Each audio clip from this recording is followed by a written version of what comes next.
Penguin Random House Audio presents Stella by Takis Würger. Translated from the German by Liesl Schillinger. Read for you by Will Damron with Shayna Small. In 1922, a judge sentenced Adolf Hitler to 3 months in prison for disturbing the peace. An English archaeologist discovered Tutankhamun's tomb. James Joyce published the novel Ulysses. Russia's Communist Party elected Joseph Stalin General Secretary. And I was born. I grew up in a villa on the outskirts of Cholet, near Geneva, with cedars in front. We had 30 acres of land and linen curtains in the windows. In the cellar there was a strip where I learned to fence. In the attic, I learned to identify cadmium red and Naples yellow by their scent, and to know what it felt like to be hit with a woven rattan rug beater. In my part of the world, you answered the question of who you were by giving your parents' names.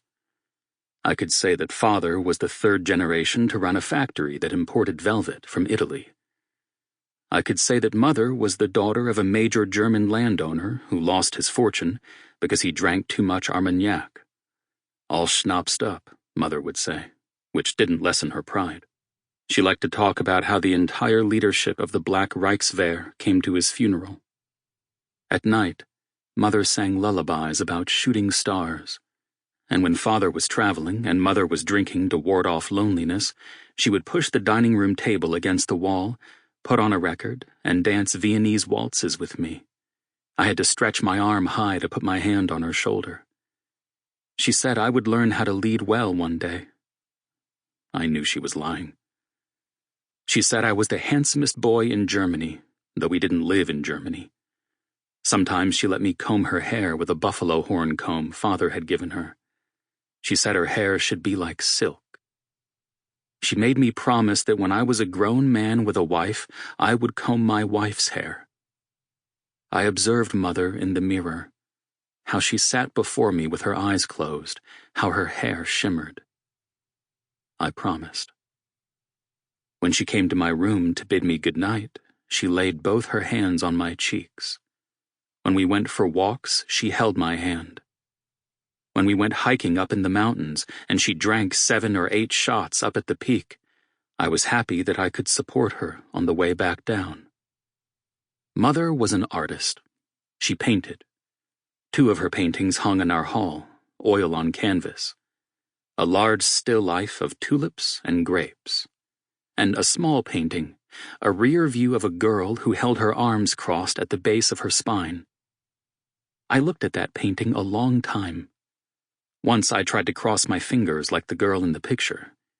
I couldn't make it work. My mother had painted the wrists in an unnatural position that would have broken the bones of any real person. Mother often spoke about what a great painter I would become, and seldom about her own art. Late in the evening, she would talk about how easy painting had been for her in her youth. When she was a girl, she had applied to the painting school of the Art Academy in Vienna and failed the charcoal drawing test. Maybe another reason she was rejected was that, back then, hardly any women were permitted to study at academies. I knew I wasn't allowed to ask about that. When I was born, mother decided that I would attend the Art Academy in Vienna in her place, or at least the Academy of Fine Arts in Munich. Definitely, I was to avoid having anything to do with the Feige Strasberger Art School in Berlin, or the Roever School in Hamburg, which were thick with Jews, she said. Mother showed me how to hold a paintbrush and how to mix oil paints. I took pains to do it right because I wanted to make her happy, and I studied further when I was alone. We drove to Paris, looked at Cézanne's pictures in the Musée de l'Orangerie, and mother said that when anyone painted an apple, it should look like one of Cézanne's. I was allowed to prime mother's canvases, went hand in hand with her through museums, and tried to take note of everything when she praised the depth of color in one painting and criticized the perspective of another. I never saw her paint. In the year 1929, the stock market in New York collapsed. The Nazi Party won 5 of 96 seats in the state elections in Saxony, and, shortly before Christmas, a horse-drawn sleigh drove into my hometown. It slid on runners across the snow. A stranger sat in the driver's seat in a floor-length, dark green Loden coat. Father would never be able to find him later, despite all the assistance the police offered. It remained unclear why the man was transporting an anvil horn with him up on the driver's seat. About a dozen of us boys were in the church square, throwing snowballs at the metal weather vane on top of the tower. I don't know who was the first to throw one at the coachman. The snowballs crossed in flight and splattered on the wood walls of the sleigh. One snowball hit the man on the temple. I thought it was mine. I hoped the other boys would like me for it. The man didn't flinch. He reined in his pony. He took his time about it, stepped down from his perch, whispered in the animal's ear, and went up to us. As he stood before us, snowmelt dripped into his collar. We were young. We didn't run away. Fear was something I had yet to learn. The coachman carried something short, forged, and dark in his hand. He spoke Urner German, I think, a dialect you rarely heard in my area. "Who threw that?" he asked softly, looking at us. I heard the snow crunch under the soles of my shoes. It was frozen over and glittered. The air smelled of wet wool.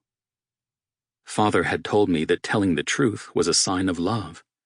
Truth was a gift. Back then, I was sure that was right. I was a child. I liked gifts. What love was, I didn't know. I stepped forward. Me. The point of the anvil horn entered my right cheek, cut through to the jaw, and split my face open to the corner of my mouth. I lost 2 back teeth and half an incisor. I have no memory of this. My memory returns at the moment when I looked into Mother's gray eyes. She was sitting beside my hospital bed and drinking tea with corn liquor in it, which she poured from a flask. Father was traveling. "I'm so glad that nothing happened to your painting hand," Mother said. She stroked my fingers. My cheek was held together with stitches soaked in carbolic acid. The wound was inflamed. In the coming weeks, I lived off chicken broth that our cook prepared each day. At first, the broth oozed through the sutures. The medicine made me groggy. The first time I looked into a mirror, I realized that, because of the coachman's blow, I had lost the ability to see colors. Many people can't tell the difference between red and green, but I had lost all the colors.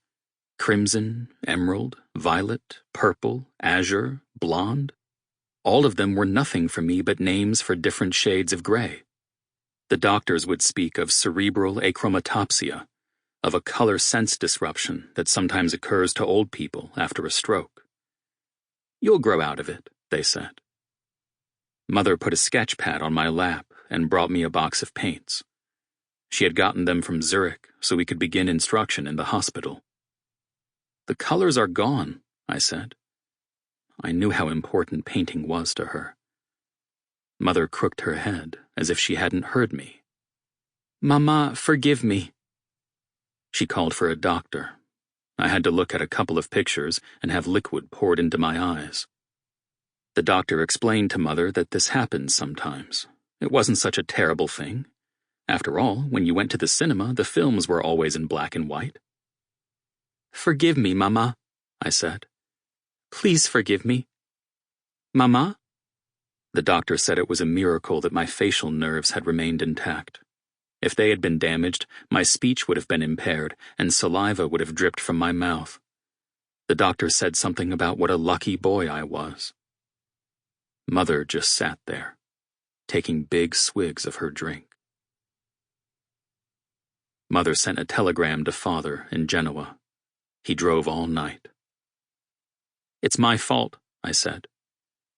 "There's no blame here," he said. He stayed in the hospital and slept on a metal cot beside me. Mother said, "What will people think?" Father said. Why should we? Sample complete. Ready to continue?